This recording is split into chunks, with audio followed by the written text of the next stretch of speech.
Assalamualaikum warahmatullahi wabarakatuh. Perkenalkan, nama saya Tri Astuti dengan NIM B1B1230889.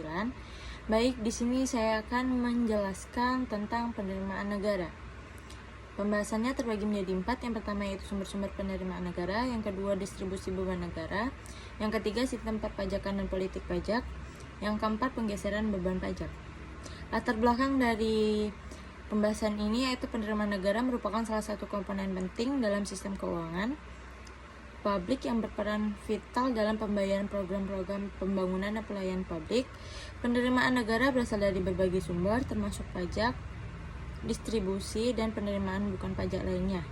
Dalam konteks perekonomian yang semakin kompleks, efektivitas pengelolaan penerimaan negara menjadi kunci untuk mencapai kestabilan ekonomi dan pembangunannya yang berkelanjutan.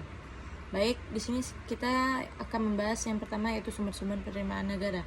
Penerimaan negara diartikan sebagai penerimaan pemerintah dalam arti yang seluas-luasnya, yaitu meliputi penerimaan pajak, penerimaan yang diperoleh dari hasil penjualan barang dan jasa yang dimiliki dan dihasilkan oleh pemerintah, pinjaman pemerintah, mencetak uang, dan sebagainya.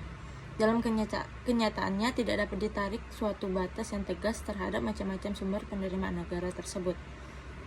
Adapun cara-cara yang dapat ditempuh negara untuk mengumpulkan uang sebagai penerimaannya dan dapat digolongkan sebagai berikut. Yang pertama yaitu pajak, yang kedua retribusi, yang ketiga keuntungan dari perusahaan negara, yang keempat yaitu denda dan perampasan yang dilakukan oleh pemerintah, yang kelima sumbangan masyarakat, yang keenam pencetakan uang kertas, yang ketujuh hasil dari undian negara, yang kedelapan pinjaman, dan yang terakhir 9 yaitu hadiah.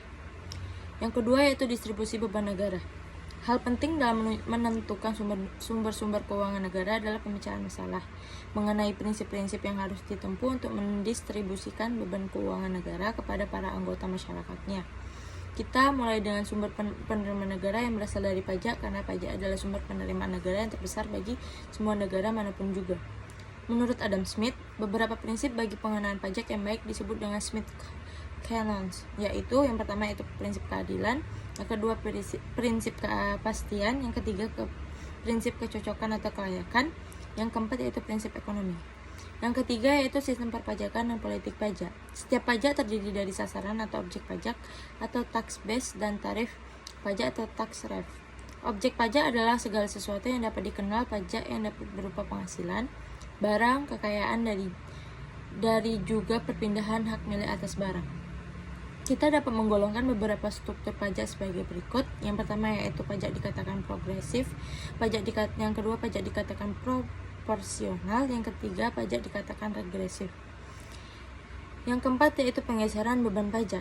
Ada masalah distribusi beban pajak atau inside of taxation, yaitu masalah mengenai siapa sebenarnya yang memikul beban pajak yang terakhir setelah terjadi penggeseran beban pajak tersebut. Dalam pengertian ekonomi, masalah yang dapat atau tidaknya beban pajak itu digeserkan membawa konsekuensi mengenai macam sifat pajak.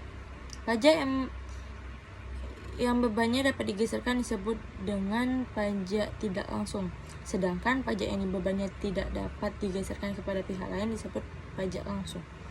Pajak-pajak yang bebannya dapat digeserkan biasanya adalah pajak penjualan, cukai, pajak pertambahan nilai, dan sebagainya. Baik, kesimpulan dari ini yaitu secara keseluruhan pemahaman yang mendalam tentang sumber penerimaan negara dan sistem perpajakan sangat penting untuk merancang kebijakan fiskal dan yang efektif, memastikan keadilan sosial, dan mendukung pembangunan ekonomi yang berkelanjutan. Baik, sekian dari saya. Apabila ada salah perkataan, mohon maaf. Wabillahi taufiq wal hidayah. Wassalamualaikum warahmatullahi wabarakatuh.